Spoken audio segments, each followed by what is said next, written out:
Bienvenidos, bienvenidas. Estamos arrancando este episodio de Caramelo de Madera. Nuestro invitado de hoy es Amado Boudou, ex vicepresidente, ex ministro de Economía, ex titular del ANSES. ¿Titular se dice? ¿Está bien? Sí.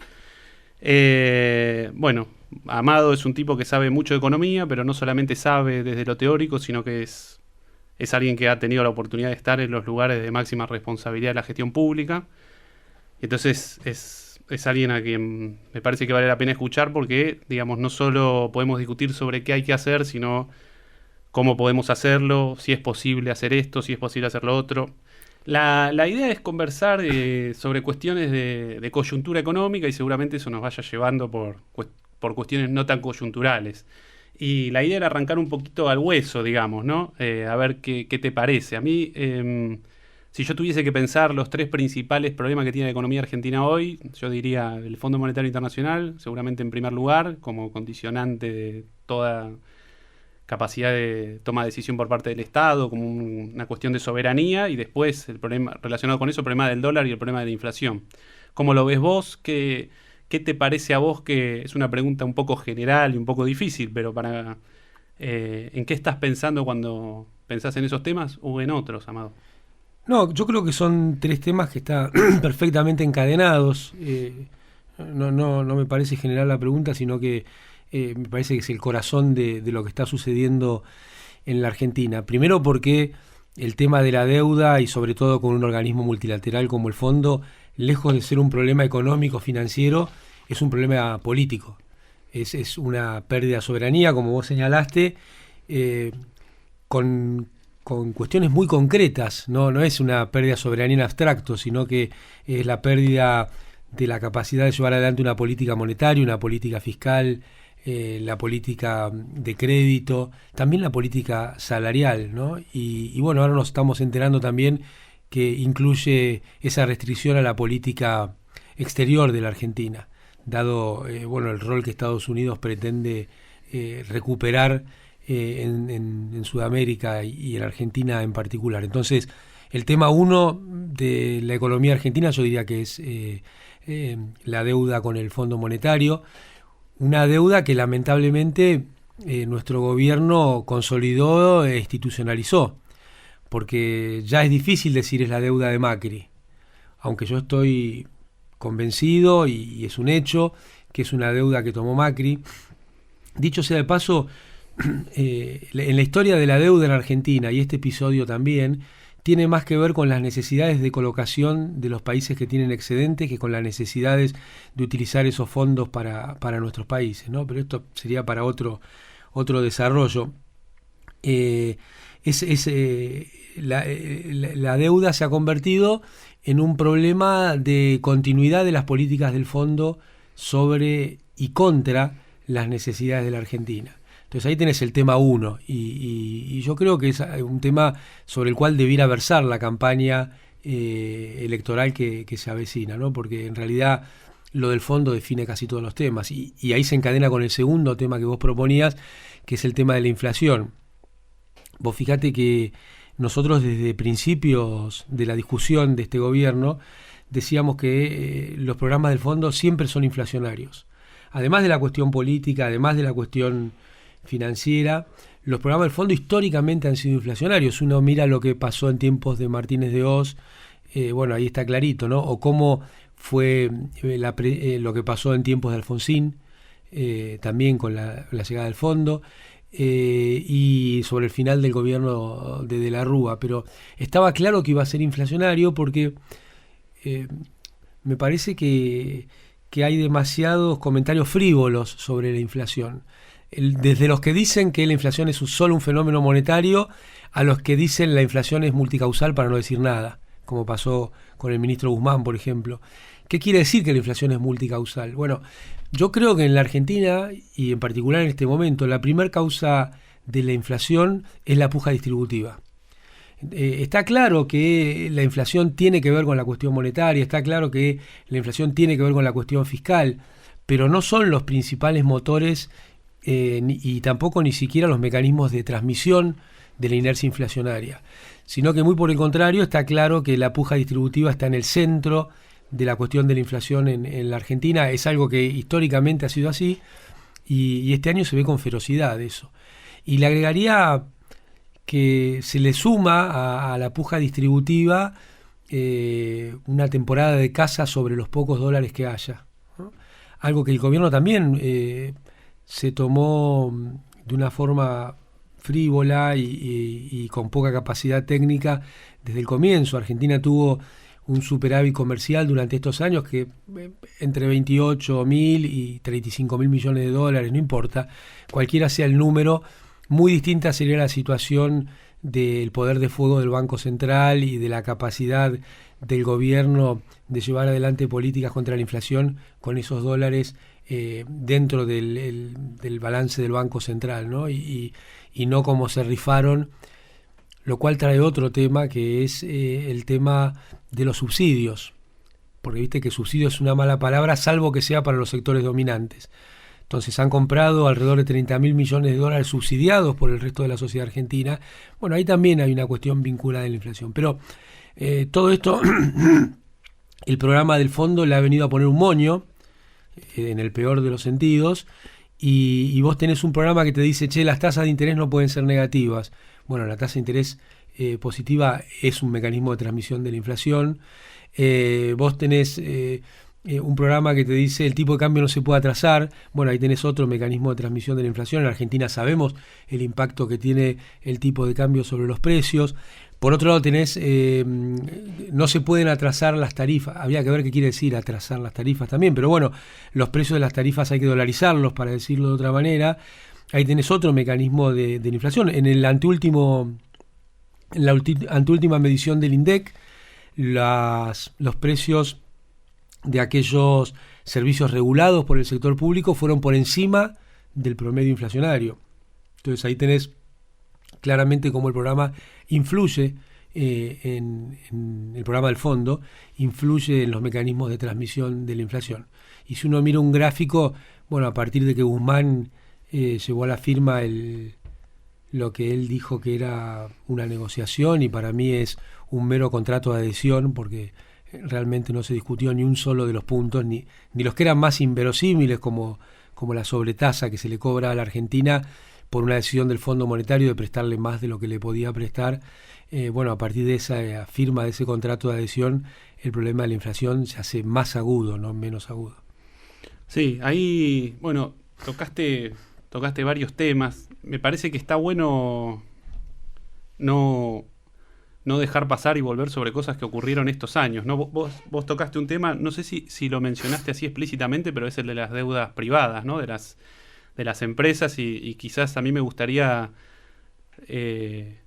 digamos, reforzar un poquito eso que vos mencionaste, que es que efectivamente nosotros tuvimos años de superávit comercial, de mayor entrada de dólares que salida, y el propio ministro Guzmán, creo que fue a principios del año pasado en una reunión con gobernadores, o fue 2021, creo que fue 2022, pero dijo explícitamente, no me acuerdo, tendría que buscar la cita, pero dijo: el principal motivo por el cual nosotros no acumulamos reservas fue por el pago de deuda privada, ¿no? Y digamos, para gente que por ahí conoce un poquito menos cómo es ese mecanismo, digamos, las empresas podían ir al Banco Central, decir que tenían una deuda consigo mismo en otro país. O sea, Germán Pinazo, Uruguay, me había prestado $100.000 y yo podía, vos dijiste dólar subsidiado, comprarle un dólar barato al Banco Central solo a declaración jurada, ¿no es cierto? Y el ministro mismo dijo eso, y entonces efectivamente eso no es menor, porque hay algo ahí, la falta de dólares y la inflación, ¿no? Históricamente vos mencionaste a Alfonsín, funcionan como un disciplinador social, digamos, ¿no? Y nosotros tenemos una inflación enorme, no hay un dólar en el Banco Central, y hay poco margen para reflexionar porque, digamos, la situación de los... Parece no haber margen para reflexionar porque los precios suben tanto que hay una sensación de desesperación muy grande, ¿no? Pero es importante que nosotros por ahí tomarnos este tiempo para reforzar que quizás hubo alguna oportunidad que no se tomó estos años, ¿no? Sí, sin duda. Primero vos traes un tema que se le presta muy poca atención y para mí es central, que es desmantelar el Estado desde el punto de vista instrumental, desde el punto de vista de herramientas. Nosotros vimos al principio de nuestro gobierno que el ANSES no podía ni organizar una cola. ¿Te acordás cuando fue el caso del IFE? Bueno, eso es producto de que Macri desmanteló el funcionamiento del Estado. Y esto que puede parecer una broma, está muy lejos de serlo, porque parte de ese desmantelamiento fue liquidar los mecanismos de cómo el Banco Central informa los movimientos financieros. En particular, esto que vos señalabas, cómo se registran las deudas moneda extranjera de los privados en los números del Banco Central. Eso se desmanteló, la información no está y muchas veces funciona solamente a pedido del demandante de los dólares. Entonces, me parece que es un tema que no se le presta atención, repito, al Estado como mecanismo de ejecución. Y para poner un ejemplo bien concreto, cuando se habla de reforma del Estado, en general es equivalente a decir vamos a tirar trabajadores y trabajadoras por la ventana. Eso lo vimos desde la década de los 90, cuando se hablaba de modernización, reforma, era simplemente echar gente. Y echando esa gente, yo no creo en el concepto de capital humano, me parece un disparate total. Son personas que tienen conocimientos, saberes y habilidades adquiridas, que no tienen nada que ver con el capital.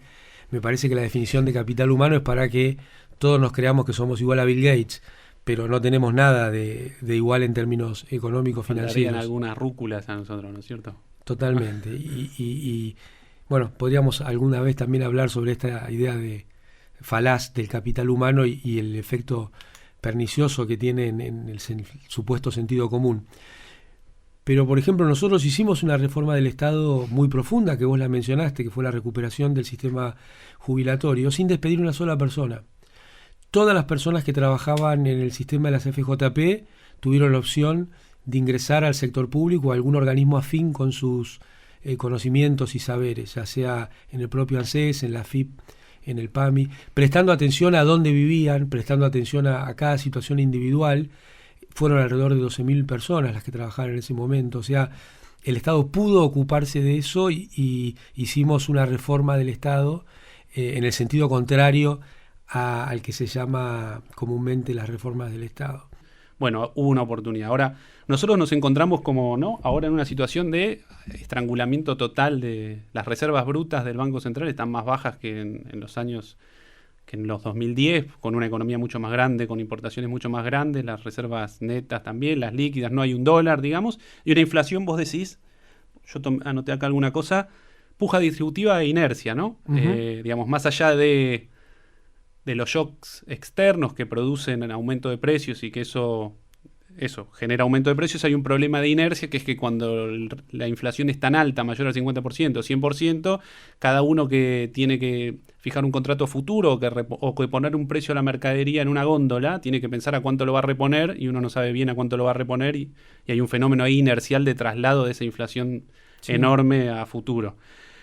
Yo sé que vos no le escapás a los problemas, entonces yo te quería preguntar, en este escenario, digamos, ¿no? ¿Qué te parece, digamos, cómo se encara este problema de puja distributiva con una falta de dólares tan grande, ¿no? Yo ahí tengo, y ya con esto te dejo, disculpame, pero tengo en la mente el Plan Austral, que tenemos un mal recuerdo del Plan Austral, obviamente, por varios motivos, pero venía de una inflación, si no recuerdo mal, 20% mensual y durante 9 meses pasó al 2%, creo que era 30% mensual, 2% con incluso en mayoristas deflación los primeros meses, después obviamente reventó por el aire por otro montón de motivos, pero el Plan Austral, otros planes que son planes que fueron de shock, shock no de dolarización o de tipo de cambio fijo, ¿a dónde tenemos que buscar alguna experiencia histórica para pensar en frenar este fenómeno inercial en un contexto donde además no tenemos un dólar, ¿no?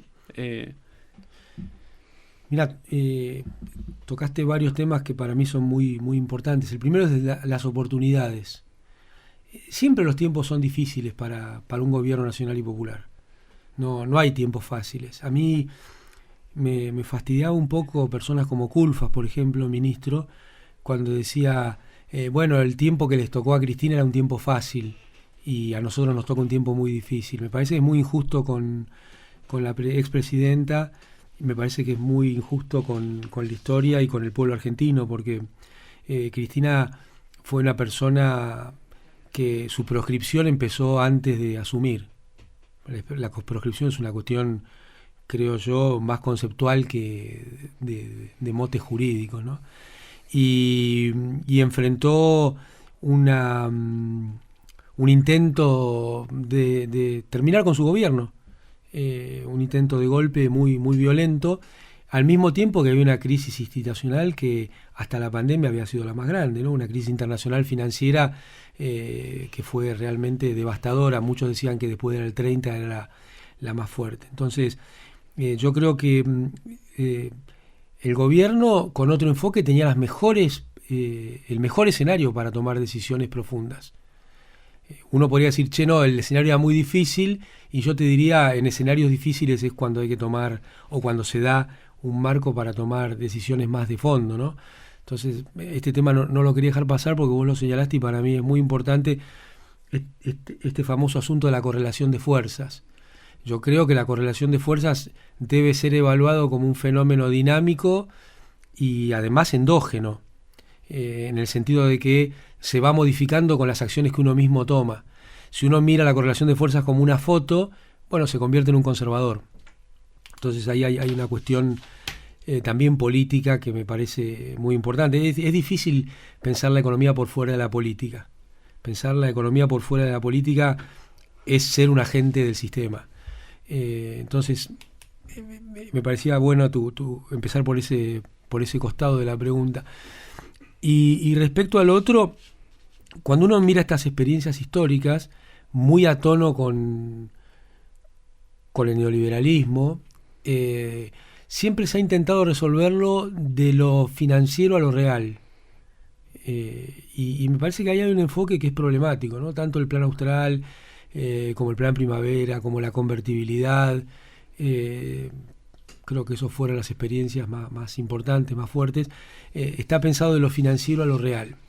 Y yo creo que si estoy convencido que la puja distributiva es uno de los núcleos centrales de nuestra inflación, bueno, estoy obligado a reconocer que el problema va de la economía real a la economía financiera, y que cuando acometemos medidas solo sobre lo financiero o macroeconómico, estamos atacando las consecuencias y no las causas.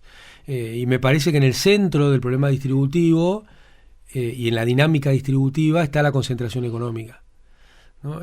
Entonces yo creo que ahí hay una cuestión que no se le presta atención, o no se le presta la debida. Se habla mucho de la concentración económica, ahora no veo nunca planes para que el Estado, a través del sistema financiero, se ocupe de desmantelar la concentración. Más bien veo todo lo contrario.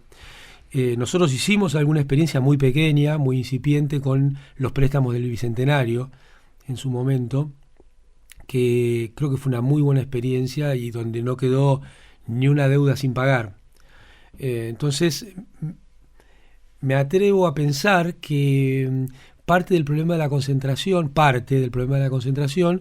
es que el sistema bancario no cumple su tarea, porque presta cómodo y caro al Estado en vez de para lo que se supone que son los bancos, que son instituciones que tienen la capacidad de administrar el ahorro público en proyectos de inversión y en aportar capital de trabajo a actividades. Entonces yo creo, mirando una experiencia muy grave para la Argentina que ha sido el tema de las LELIQs, ¿no? Porque está en la dinámica que nos vamos olvidando las cosas. Cuando asumió el presidente Alberto Fernández, había 700.000 millones de pesos de LELIQs. Bueno, hoy se ha multiplicado por 12 o por 13 ese número, ¿no? En solo 3 años y medio. Y ojo, el presidente había identificado que era un problema porque hizo la expresión entre los jubilados y los bancos, voy a elegir a los jubilados. La verdad es que hoy se paga por mes de intereses de la LELIQ casi tanto como el sistema jubilatorio en su pago flujo, no hablemos ya de stocks. Entonces ahí está claro que hay un problema, y hay un problema distributivo, ¿no? Hay claramente un problema distributivo, al menos a 3 bandas: los ingresos de los jubilados, la tasa de interés y los ingresos de los bancos, y la concentración económica que provoca parte de la inflación, o gran parte de la inflación. Yo creo que es el momento de instrumentar un fideicomiso con los fondos de las LELIQs, donde además de una mejor administración de esos fondos haya una drástica baja de la tasa de interés. ¿Qué quiere decir eso? que habría una especie de novación de deuda donde el fideicomiso le prestaría a distintos sectores, por ejemplo, la construcción. Hay un déficit de vivienda en la Argentina, sí, bueno. Porque otra cosa, un paréntesis, ¿no? Que yo no creo es en ese paradigma de los economistas de para cada objetivo un instrumento. Yo creo que hay que encontrar herramientas que acometan más de un objetivo. Creo que es parte de una visión muy, muy neoliberal, muy ortodoxa. De hecho, uno podría mirar lo que fue la reforma del sistema jubilatorio y podría ver que con una sola herramienta se atacaron bastante más de un objetivo. Vos ahí hablaste de, bueno, algunas cuestiones sobre el futuro y, digamos, yo te quería preguntar ¿cómo ves vos a la Argentina después de octubre, digamos, ¿no? ¿Cuáles te parece que pueden ser los escenarios? Y te la dejo abierto, gane quien gane, ¿cómo la ves? Y otra cosa también, te quería hacer dos preguntas juntas, que es, estuvimos charlando un poco antes, capaz que no coincidís con este diagnóstico, pero te lo pregunto igual, así mejor lo compartimos, digamos, ¿por qué? Digamos, te digo lo que veo yo veo, obviamente no es una idea original mía, pero que el descontento con la incapacidad que está teniendo la democracia estos años de Macri para acá, sobre todo de Macri para acá, de dar respuesta a un montón de cuestiones materiales, ¿por qué ese descontento, por qué la derecha es más efectiva para captar ese descontento? Y bueno, y si no coincidís, ¿por qué no coincidís con ese diagnóstico? Pero entonces serían las dos preguntas, ¿cómo ves el futuro después de octubre? Y si nos está faltando algo para tener un discurso que pueda capitalizar, digamos, ese descontento de otra manera. Uh-huh. Está claro que el sistema político no está dando respuestas a las expectativas de la sociedad. También está claro que ese no es un fenómeno argentino, no es idiosincrático de la Argentina. Entonces me parece que hay una necesidad de revisar la institucionalidad. Yo creo que vivimos en un sistema que yo lo llamo la dictadura del capital, es la dictadura del capital patriarcal y depredador del medio ambiente, en el cual toda la legislación y todo el entramado institucional ha puesto al capital como sujeto a proteger. Ha sacado de ese lugar al ser humano. Suponíamos después de la Revolución Francesa que todos los sistemas legales, constitucionales, tenían que ver con proteger al ser humano, y me parece que eso se ha revertido, producto de el gran avance y el éxito del neoliberalismo. También tiene que ver con el tema de la correlación de fuerzas. Lo primero que hace un proyecto hegemónico es delimitar el campo de lo posible y lo imposible. Y los gobiernos, aún los gobiernos nacionales y populares, democráticos, han aceptado esa delimitación del campo de lo posible, cuando nuestra tarea debería ser modificar el campo de lo posible, correr el límite de lo posible, justamente para modificar la correlación de fuerzas y para que la comunidad entienda que hay alguien que lo está defendiendo. Me parece que ahí está el centro de esta cuestión, de la insatisfacción sobre las democracias, que tiene un recorrido largo, ¿no? Porque Margaret Thatcher ya nos dijo que su mayor logro fue Tony Blair. O sea, que el laborismo británico llevara adelante las políticas más conservadoras, y lo mismo uno podría ver en el Partido Socialista Francés, en el PSOE en España, bueno, acá en Argentina ni que hablar, ¿no? El menemismo fue el partido del ajuste neoliberal, con los votos de la fuerza más revolucionaria que ha habido en la historia argentina, que es el movimiento peronista. Entonces, ahí hay una cuestión que me parece que requiere mucha cabeza y mucho corazón de las y los dirigentes políticos. Creo que en algún sentido además estamos todas y todos atravesados por la razón neoliberal, y qué es racional y qué no es racional. Hay que hacer un gran esfuerzo todos los días para entender que no hay una racionalidad, porque hay tantas razones como intereses, y esto a veces la política mira mira para otro lado, ¿no? Entonces ahí aparece otra vez el cuento de los financieros, el cuento de que se diga, no, lo importante son las inversiones, y resulta que las inversiones son movimientos de fondos con una tecla en un banco y no tienen nada que ver con una inversión en la economía real, que tenga que ver con fierros, con equipos que generen nuevos puestos de trabajo. Entonces, ahí hay un problema de conceptualización en esta globalización, ¿no? Ahí veo un problema severo y creo que parte de nuestra tarea, parte de la tarea de la política, de la militancia, es tratar de hablar de esto lo más posible. Y en cuanto al... Vos después hablabas el futuro. El escenario post-octubre. El escenario post-octubre.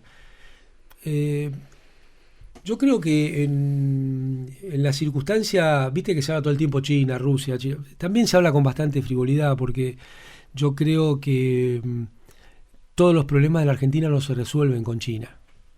Lo que es bueno para China no necesariamente es bueno para Argentina. Dicho esto, creo que la irrupción de China como potencia económica es una enorme oportunidad para la Argentina, si lo miramos desde Argentina hacia el resto del mundo y no al revés, porque China por primera vez emerge una potencia que tiene muchas complementariedades con nuestro país, como tal vez fue el Imperio Británico en otro momento, bueno, una oportunidad semi desperdiciada por la Argentina. Ahora otra vez aparece una potencia con complementariedades respecto a nuestra sociedad. No tenemos ninguna complementariedad con la potencia hegemónica que hoy ve disputada su hegemonía. Vos dijiste varias veces antes y ahora esta cuestión de que al gobierno de Cristina, al segundo gobierno, ya lo querían voltear antes de que arranque. Hablaste de nos querían presos, etcétera. Yo, la primera vez que vos participaste en una actividad acá en la universidad, digamos, era justamente a cuento de la correlación de fuerzas. A mí me pareció que estaba bueno invitarte justamente para que nos cuentes un poco sobre la génesis de la estatización de las AFJP, pero desde un punto de vista no técnico, sino personal, digamos. Quería hacerte una pregunta ahí bien cortita sobre esto. Digamos, si vos eras consciente de todo lo que estabas poniendo en juego cuando vos a mí me contaste, digamos, ciertas cuestiones de que vos trataste de pedir una reunión, ¿no? Pero no estar violando ninguna infidencia, digamos, ¿no? No, Pero por favor. empujaste esa medida sabiendo que podías poner en juego el lugar que tenías en ese momento. Y si en ese momento eras consciente de los riesgos inmediatos de esa medida seguramente no los costos a mediano plazo, o capaz que sí. ¿Y cómo lo ves hoy eso? Y si podés no me gustaría terminar la entrevista sin hacer referencia a eso, pero desde un punto de vista personal, porque me parece que es importante. Yo creo, Germán, que cuando uno ocupa un lugar no debiera pensarlo para ver a dónde sigue su carrera política. Es más, no creo en la carrera política.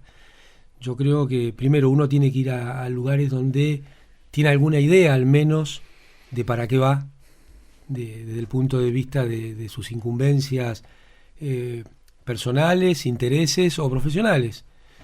Y además a dejar todo en ese lugar.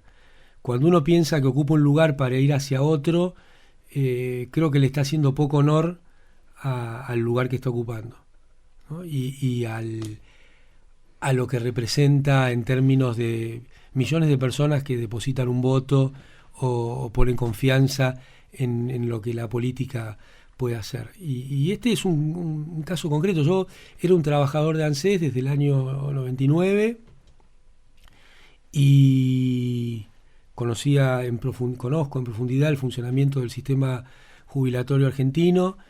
Y acá otra cuestión también de marco pretécnico, ¿no? Porque yo creo que todo lo técnico siempre tiene alguna definición previa política. Vos fijate que el sistema jubilatorio es uno de los fetiches del neoliberalismo, ¿no? De hecho, la reforma previsional que se llevó adelante solamente en Latinoamérica y después en países que habían sido aliados de la Unión Soviética, no se llevó adelante en ningún país de los llamados centrales. No es casualidad que así sea. Fue pensada en sus universidades, ejecutada y ejecutada en el sentido completo de la palabra en en nuestros países. Entonces, ¿de dónde viene esto? Y viene en decir, che, cuando pensamos el sistema jubilatorio, ¿en quién estamos pensando? Cuando uno lee la bibliografía del tema de la Universidad de Chicago o de Harvard o de otros centros de pensamiento, está todo puesto en la restricción intertemporal y en la cuestión de los cálculos actuariales. Y si uno lo mira desde ese costado, en realidad está sacando al ser humano otra vez. ¿Cuál es el sujeto a proteger? ¿El cálculo actuarial o la vida de los adultos mayores? Porque el cuento sería, bueno, ahora la gente vive demasiados años, que se arregle sola. O que se jubile mucho más vieja, con lo cual obturase el mercado laboral de los más jóvenes. Y entonces ahí sale el ser humano de la discusión del sistema jubilatorio. Suena absurdo, pero es así. Entonces, a mí me parece que en estos tiempos, si la humanidad logró vivir más años, si la alimentación es mejor, si hay más ejercicio físico, bueno, eso debiera ser algo para que lo disfrute el conjunto de la humanidad.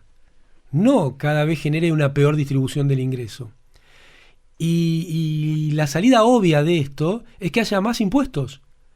Si hay una concentración del ingreso enorme, justamente es porque faltan impuestos, no porque sobran impuestos. Quizá los impuestos que tengamos están mal diseñados. Quizá los impuestos que tengamos van a grupos que no tendrían que ir, ¿no? Quizá haya problemas con los anticipos respecto o quizás haya impuestos sobre los stocks y sería mejor que sean sobre flujos. Pero está claro que la concentración económica es un hecho. Este programa se llama Caramelo de Madera, como en referencia. ¿Cuántas muelas quedarán ahí? Eso está. ¿Qué te parece a vos que estamos masticando ahora? ¿En qué nos estamos distrayendo? Y no hablo de la propuesta por ahí de dolarización de Milei o de los sectores más ultraliberales, pero sino entre nosotros, digamos, nosotros como vos lo quieras interpretar. ¿Qué cosas estamos discutiendo que sean secundarias? ¿Qué cosas estamos masticando ahí, rompiéndonos las muelas mientras deberíamos estar discutiendo otra cosa? ¿Hay algo que vos veas ahí que en el Frente de Todos, que en el peronismo en un sentido amplio, el sector progresista, estemos discutiendo? Yo creo en un nosotros amplio. Dentro del Frente de Todos, de este nosotros en sentido amplio, hay proyectos de país con marcadas diferencias, pero está la Argentina posible. Está la Argentina donde hay lugar para todas y todos. Afuera del Frente de Todos está la Argentina donde no hay lugar para todos y todos, y para aquel que no se quiera acomodar hay palos solamente. No hay ninguna otra cosa que represión y persecución, que es lo que vimos en estos años. Además, no hay que eludir que la mayoría de los nombres estuvieron en el gobierno de la Rúa, ¿no? Uno lo ve, se vuelve a repetir.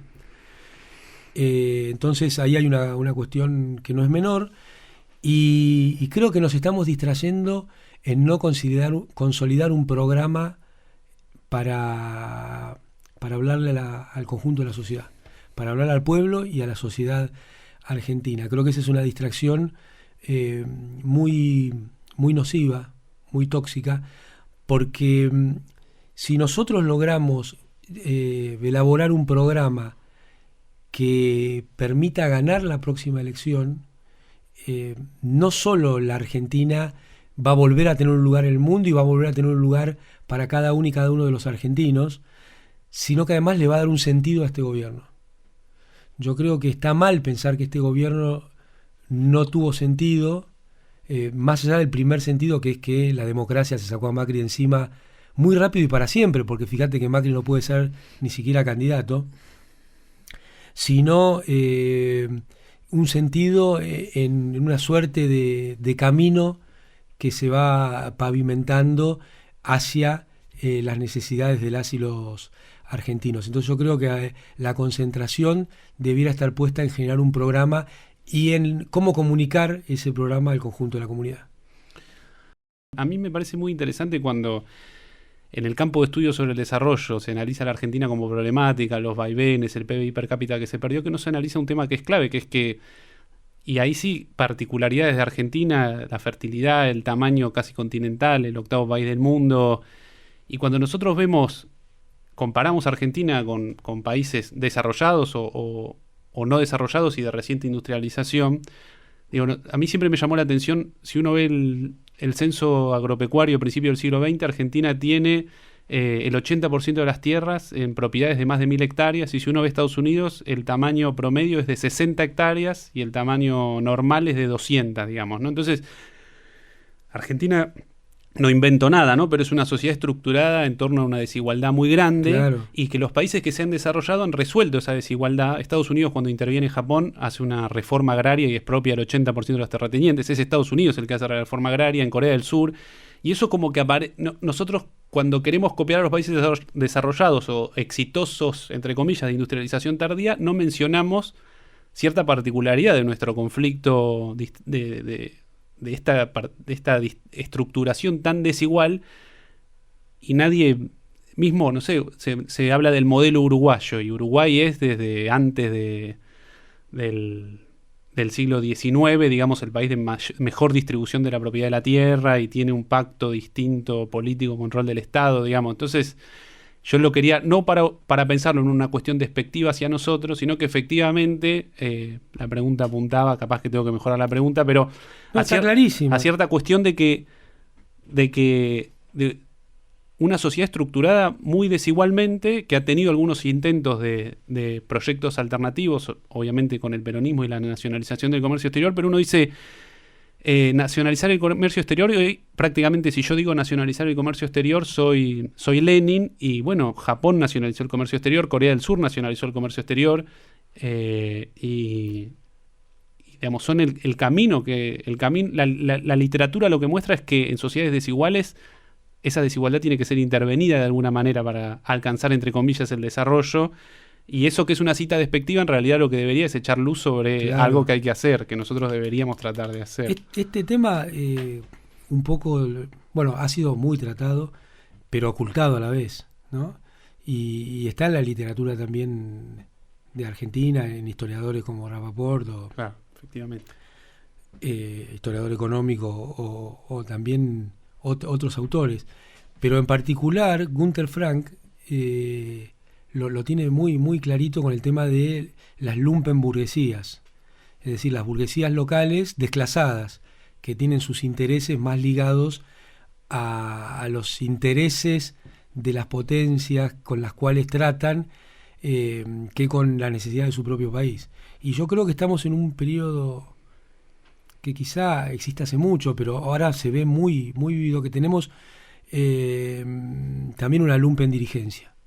Está bien. Me parece que esa es la situación en la cual estamos, respecto a estas cosas que vos señalabas, ¿no? Que son re importantes. Pues uno ve países de esos en los cuales los extranjeros no pueden tener la tierra, ¿no? O que han hecho reformas agrarias manu militari profundas, o que inclusive el crédito, uno mira a Corea del Sur y bueno, ha sido no a través de los mercados, como ha sido asignado, y sin embargo son modelos exitosos. Exactamente, capitalistas exitosos, ¿no? Así es. Bueno, Amado, nada, agradecerte un montón. Yo estoy, bueno, ya te dije, es muy contento de que estés acá. Creo que todos los que estamos organizando el programa estamos muy contentos. Agradecerle al equipo que está trabajando en esta aventura de este podcast televisado. Y bueno, nada, será hasta la próxima. Bueno, que sea pronto, y muy feliz de estar siempre acá.